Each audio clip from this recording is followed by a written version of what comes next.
저 오늘 아버지한테서 연락이 왔는데 이 집 없어집니다. 역에서 걸어서 2분, 빨간 지붕의 2층 단독주택. 현관 앞 항아리 속에서 송사리가 헤엄치고 있어 붙은 이름이 송사리 하우스. 이 여성 전용 샤워하우스에 입주한 4명의 여성은 모두 20대 후반의 또래입니다. 세상에 100명의 사람이 있다면 고민의 형태도 100가지라는데 송사리 하우스의 입주민들에게도 저마다의 고민과 사연이 있습니다. 1년 후에 송사리 하우스에서 퇴거해야 한다는 말을 통보받으며 시작된 이들의 이야기는 각각의 사연과 고민을 품고 계절과 함께 흘러갑니다. 안녕하세요. 샬롯의 오디오북입니다. 오늘 준비한 신간소설은 어서와 송사리 하우스입니다. 지은이는 배우인 기타하라 리에의 데뷔작입니다. 소담 출판사에서 발행했습니다. 태어난 곳도 살아온 환경도 다 다른 사람들과 이 집에서 지금 함께 지내고 있다는 건 우연이지만 엄청난 기적처럼 느껴지기도 한다. 어언 1년이 지나다 보니 서로에 대해서도 알게 되었다. 반대로 모르는 것도 산더미같이 많지만 모르면 모르는 대로 지나는 것 또한 소중할 때가 있다. 기분 좋은 거리감도 유지할 수 있다. 피차 생활에 요구되는 최소한의 선만 확실히 지킨다면 무리하게 일정이나 취향을 맞출 필요도 없다. 단지 한 지붕 아래에 있을 뿐이다. 친구지간은 아닌 우리는 이 집을 나간 이후 어떤 관계가 될까? 오늘도 좌우로 흔들리며 지면을 향하는 벚꽃잎을 바라보면서 앞일을 생각한다. 해가 닿는 정도에 따라 완연히 초록 면적이 늘어가는 벚나무. 벚꽃철은 정말 짧다. 예쁘다 싶은 시간이 한 해를 통틀어 압도적으로 너무 짧다. 어쩐지 여자의 일생과도 비슷한 것 같다. 주위에서 떠받들어주는 것은 아주 짧은 순간. 그나마 벚꽃이 낫다. 내년에도 예쁘다는 말을 들을 확약이 있으니까. 그 자리에서 웃고 있는 것만으로도 점점 관심 밖으로 밀려나게 생긴 나는 이날따라 진지하게 미래를 생각했다. 요 전날 마침내 유주의 입에서 집 철거에 관한 상세한 이야기가 나왔다. 실제로 이 집을 나가야만 하는 시기는 12월. 다시 말해 약 8개월 후이지 싶다. 그렇듯 전에 없이 다 불러 모아놓고 신묘한 표정으로 여명을 선고했지만 남은 시간은 생각보다 넉넉했다. 아마도 우리 집에서 가장 가까운 역이 리니어 모터카, 자기 부상 열차 정차역으로 선정된 모양이다. 볼 것 하나 없는 이런 곳에 정차한들 누가 반기랴 싶었지만 거기에는 어른들의 다양한 생각이 깃들어 있는 게 틀림없어 보였다. 이곳이 정차역으로 선정된 것도 분명 무언가 우리 일반인들은 평생토록 알 길 없는 정치적인 이유와 어른들의 사정에 맞물려 작동했기 때문이리라. 그렇게 선정된 이 역의 주변은 대대적인 도시개발에 들어가는 걸로 결정났다. 왜 그리 급하게 정해졌을까 하는 생각도 들었지만 뇌기에 닿는 게 최근이었을 뿐 이미 한참 전부터 수면 아래에서 이야기가 진행되었을 게 분명하다. 유주의 아버지도 어쩌면 여러모로 이 일에 관여하고 있을지도 모른다. 모르는 게 약일 수 있다는 건 성인이 되어서 깨달은 것 중 하나다. 예전엔 뭐든 알고 싶다며 호기심 왕성하게 살았고 학교나 동네에 떠도는 소문은 작은 것 하나도 놓치는 일 없이 다 알고 싶었다. 아는 것이 기본이라고 여겼다. 하지만 이 세상에는 몰라도 좋은 일이 실은 몇백, 몇천 개나 된다는 것을 성인이 되어 알았다. 어쨌든 이렇듯 여기서부터 도보로 2분 거리에 좋은 입지 조건을 갖추고 있는 우리 송사리 하우스는 바로 그 좋은 입지 조건이 오히려 역효과를 불러일으켜 개발구역으로 인정받고 말았다. 이 부근 일대에는 아마도 역과 바로 연결되는 대형 쇼핑몰로 변모하게 되는 듯하다. 역 자체도 상당히 확장되고 연결 통로로 상업시설까지도 이어진다. 생각해보면 역 자체의 개보수 공사는 이미 연초부터 조금씩 시작되고 있었다. 베드타운으로서 살아온 이 동네가 긴 밤을 거쳐 마침내 햇볕을 흠뻑 쬐게 되는 모양이다. 그렇게 되면 당연히 이 집을 나가야만 한다. 다들 각자의 길을 가는 거다. 다시 처음부터 방을 구해야 하는 건 겁나는데. 그런 생각을 하던 내 머리에 한 인물이 퍼득 떠오른다. 그와 동시에 미소도 새어나오고 말았다. 나의 입꼬리는 지금 저렴하게 올라가 있을 테지. 그 사람 집에 불러 들어가 버릴까? 내가 그를 처음 만난 건 아마 2주 전쯤일 것이다. 전철역에서 바로 이어지는 벚꽃길의 벚꽃이 아직 봉우리 상태였을 때였다.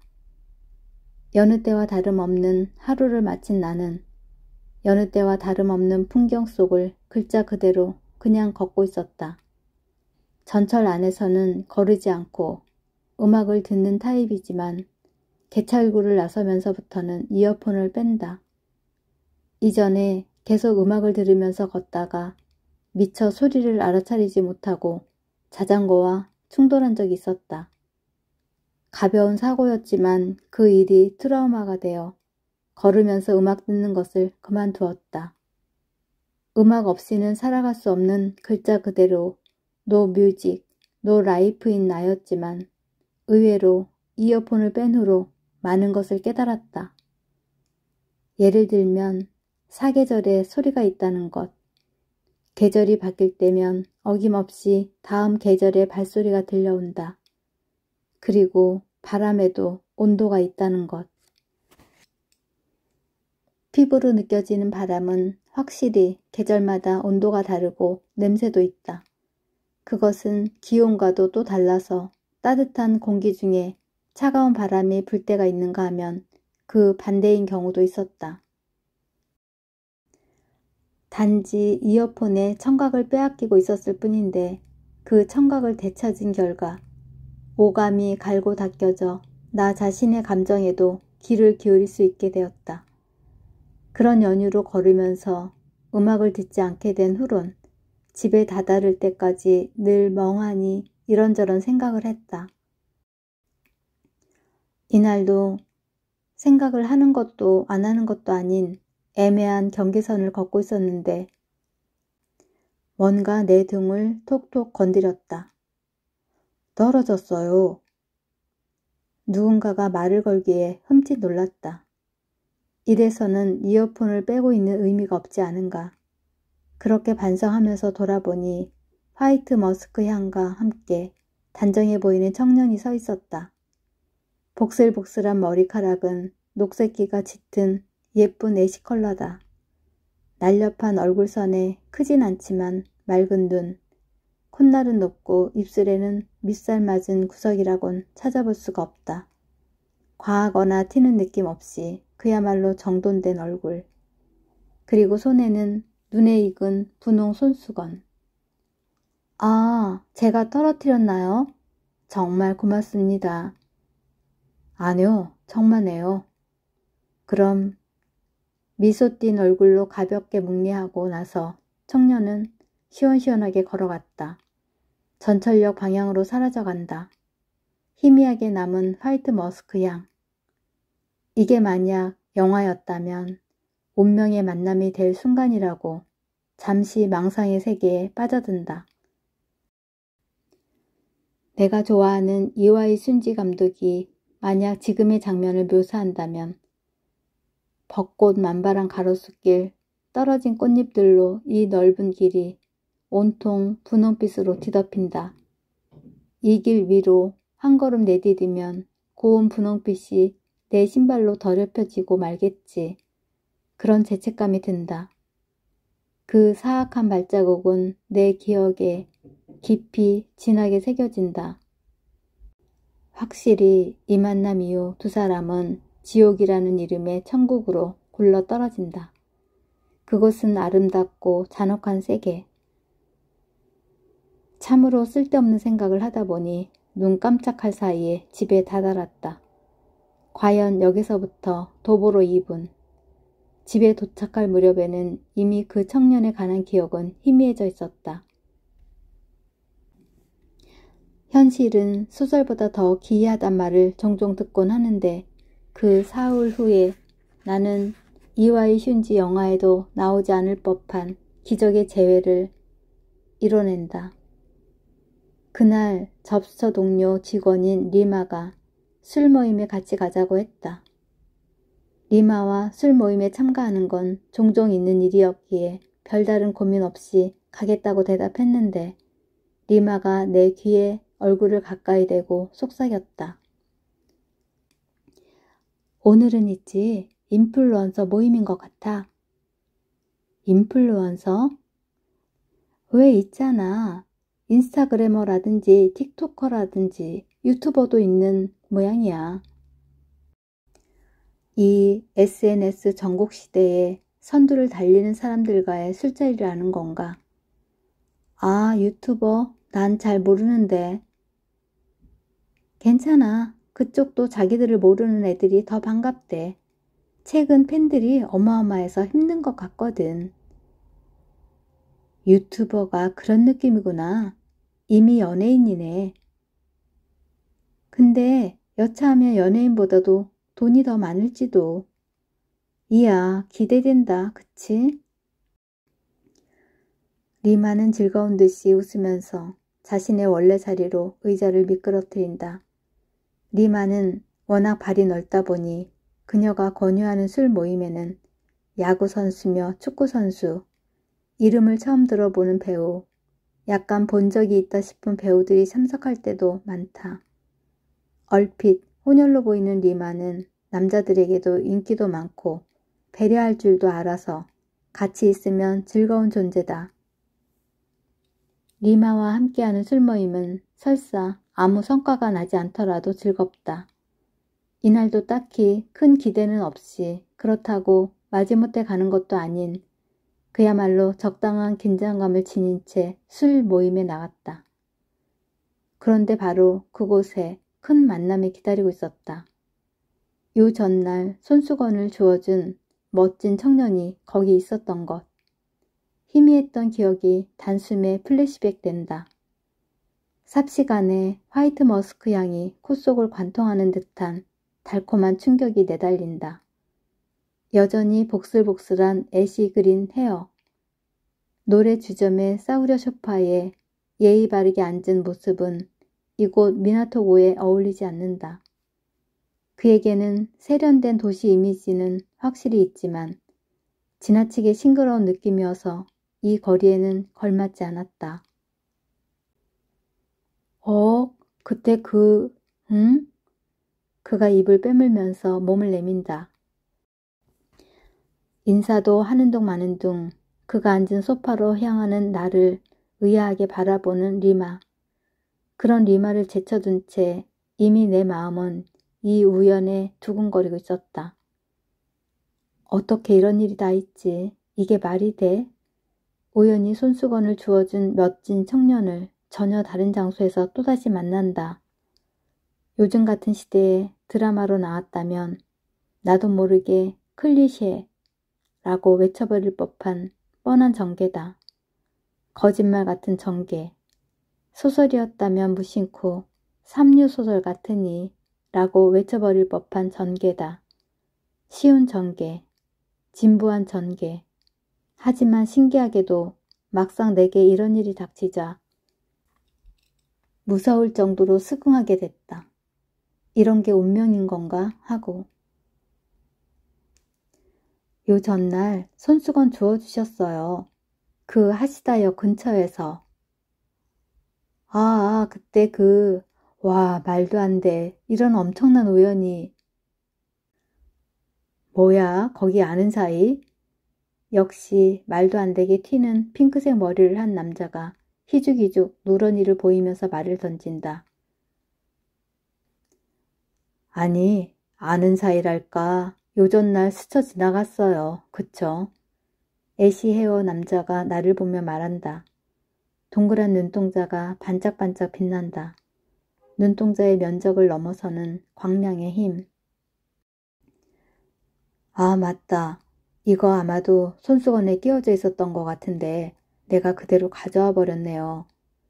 그가 부스럭부스럭 가방을 뒤진다. 그러자 꾸깃꾸깃한 명함이 한 장 나왔다. 아, 가방 안에서 다 구겨져 버렸네. 미안해요. 받아들고 보니 기억이 없는 이름이 적힌 명함이었다. 그래, 그날 마침 명함 지갑이 없어서 받아든 명함을 일단 손수건으로 싸두었지. 웃을 때 눈가에 주름이 잡히는 타입이다. 강아지처럼 살짝 처진 온순해 보이는 눈. 여자들이 가장 약한 모성 본능을 불러일으키는 바로 그 눈이다. 언제든 다시 만나게 되면 돌려주려고 가방에 넣고 다녔는데 소중한 명함일지도 모르고. 그런데 소중한 거였다면 나 망했네. 다 구겨먹고. 그의 손이 명함을 받아든 내 손에 닿는다. 정확히 말하면 명함을 확인하려던 동작이었지만 그의 큼직한 손이 명함째 내 손을 감싼다. 어쩐지 다시 만날 것 같아서 갖고 다녔다는 거 다행이다. 이렇게 만날 수 있어서. 근데 대단하지 않아요? 이건 운명이야. 나는 너무나도 간단히 사랑에 빠졌다. 지금 뭐 해? 아무 용건이 없어도 연락을 주고받을 상대가 있다는 건 행복이다. 연애라는 건 정말이지 타이밍인 것 같다. 지금 교제 중인 사람이 있는지, 좋아하는 상대가 있는지, 연애할 여유가 있는지, 애초에 영원한 사랑을 맹세한 상대가 정말 없는지, 모든 타이밍이 딱딱 맞아 떨어졌을 때면 마치 가파른 경사면을 굴러 떨어지는 듯이 상대에게 굴러 떨어진다. 그 타이밍이 상대와 맞으면 그 속도는 더더욱 빠르다. 띠링 하고 휴대전화가 울린다. 아무것도 안 하는데 하루카는?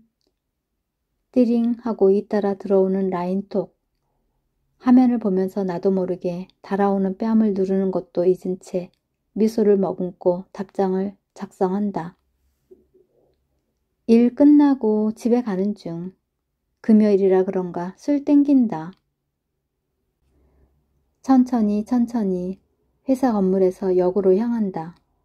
역에 도착해버리기 전에 쾌속 전철을 타기 전에 답장이 오길 바란다. 그럼 지금 어디로 가자 라고 알려오더라도 바로 향할 수 있도록. 쾌속 전철을 타고 집으로 가는 도중에 연락이 와도 곤란하다.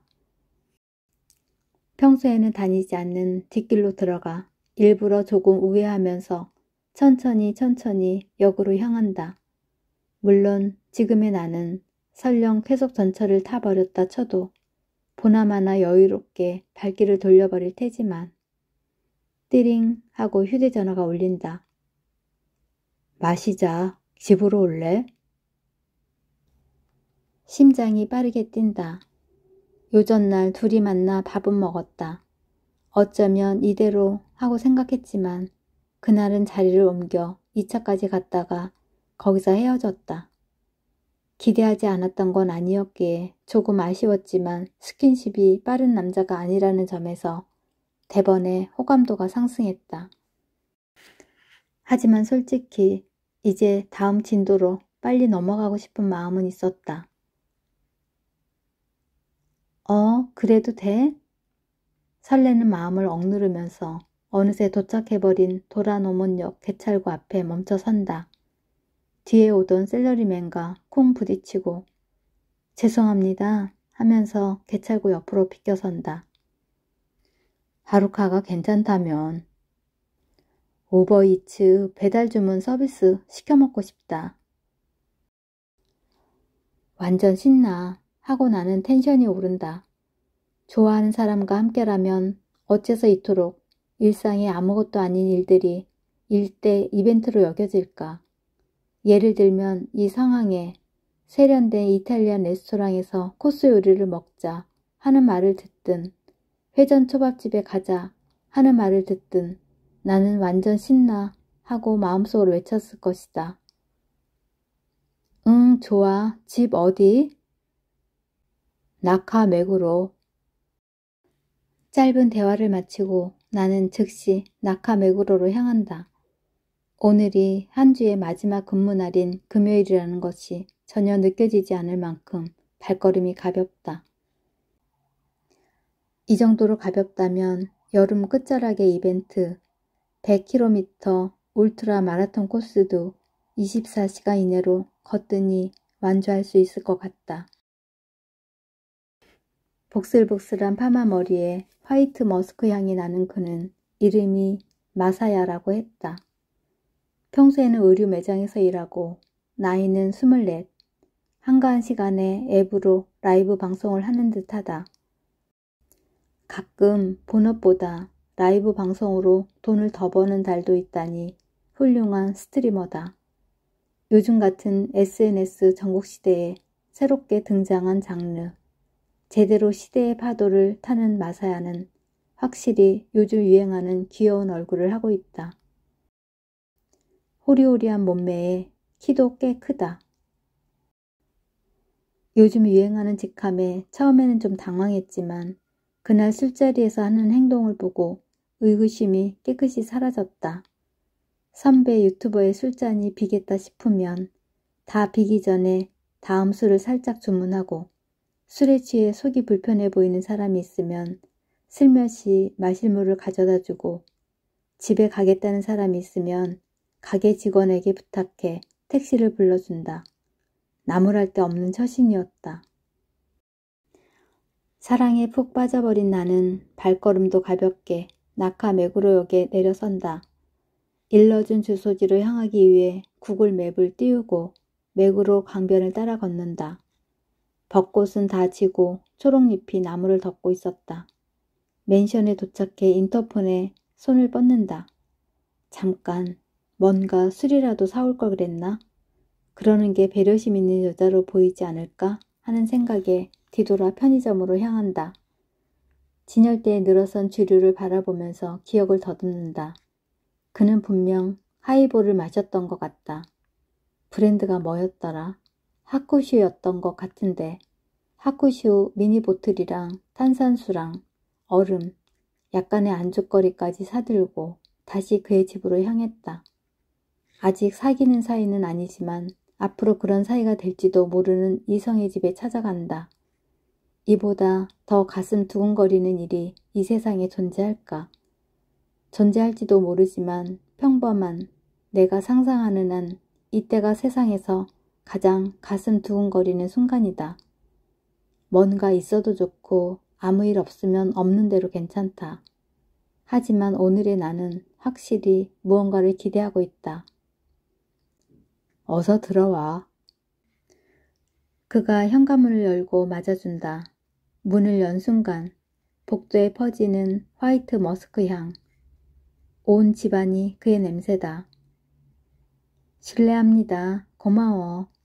술 마시고 싶다고 나조차고 한 말인데 들어줘서. 전혀. 나도 마시고 싶었거든. 아, 이거 오는 길에 샀어. 나는 편의점 봉투를 건넨다. 잘됐다. 자상하기도 하지. 세심하네. 하루카 고마워. 아, 더구나 하쿠슈? 그가 고개를 들어 나를 본다. 변함없는 눈동자의 광량에 아찔해진다. 이 어둑어둑한 방 어디에서 이만한 빚을 모으고 있는 걸까? 아까 가볍게 중국 음식 주문했는데 달리 먹고 싶은 거 있으면 뭐든 말해. 아, 너무 좁아서 미안. 짐은 아무데나 적당히 놔도 괜찮아. 코트 받아줄까? 걸쳐 입고 있던 내 트렌치 코트를 스스로 벗겨 옷걸이에 건다. 좁지만 하고 겸손하게 말했지만 그의 집은 전혀 좁지 않았다. 내 방의 2배쯤 되는 원룸. 널찍한 원룸은 세련되게 서랍장과 간접식물로 공간이 나뉘어져 있었다. 그레이톤으로 통일된 가구는 딱 필요한 것만 있다. 방 깨끗하네. 무심코 마음의 소리가 새어나온다. 깨끗이 치웠지. 하루카가 온다기에. 그가 싱크 듣고 내게 소파에 앉기를 권했다. 나를 위해서라는 말을 곧이곧대로 믿을 만큼 순진하진 않지만 마사야의 이런 말 한마디 한마디가 정말이지 마음에 쏙 들었다. 소파에 앉자 바로 옆 바닥에 깔린 느낌 좋아 보이는 러그 위에 마사야가 반드시 앉았다. 왜 여기 안 앉고? 늘 바닥에 앉거든. 바닥이 안정감이 있지 않아? 이 소파 아주 좋은데? 바닥도 아주 좋거든. 확실히 이 러그는 느낌이 좋아 보이지만 나도 소파에서 슬그머니 미끄러지듯 내려와 러그 위에 앉았다. 마사야 옆에. 마사야를 보니 그는 상상했던 것보다 훨씬 진지한 얼굴을 하고 있었다. 바닥에 앉는 느낌이 어떻고 농담 비슷한 질문을 던지는 걸 보면 좀 더 익살스러운 얼굴을 하고 있으려니 싶었던 나는 조금 놀랐다. 그가 가만히 내 눈을 응시한다. 그 시간이 체감상 무척 길게 느껴졌다. 아마도 한순간의 일이었으리라. 하지만 내 눈에는 마사야 이외의 것은 모두 초고속 카메라로 촬영한 것처럼 느리게 움직이고 마사야의 눈각만이 또렷하게 비친다. 그리고 그대로 마사야의 반듯한 얼굴이 가까이 다가와 키스했다. 너무도 갑작스러운 일이었지만 은연중에 기대하고 있던 나는 딱히 놀라지 않았다. 하지만 조금 놀란 척을 한다. 입술이 떨어지고 고요함이 좀 더 짙어진 방 안 공기를 느낀다. 조금 전보다 더 소리가 사라지고 이 방에 2사람뿐임을 실감한다. 다시 한번 마사야의 얼굴이 다가온다. 이번엔 내가 먼저 얼굴을 맞댔다. 각도를 살짝 바꿔가면서 가벼운 키스를 반복하고 입술을 뗀다. 마사야의 눈이 아까보다 더 개슴츠레하다. 달콤한 표정이 한층 더 달달해진다. 방안 온도가 1, 2도쯤 오른 것 같다. 계속 이어나가고 싶어서 살짝 다가간다. 온 방의 감도는 화이트 머스크 향이 마사야에게 다가갈수록 더욱 짙어진다. 띵동. 그 순간에 울리는 차인벨. 마사야가 푹 하고 웃으면서 살짝 고개를 떨구곤 바닥에서 일어나 인터폰으로 향한다. 우버이츠입니다. 네, 문 앞에 놔주세요. 통화 버튼에서 손을 떼고 장난기 어린 미소를 띤 채 돌아본다. 다음은 좀 있다. 그 후로 나는 마사야 집에 머물렀다.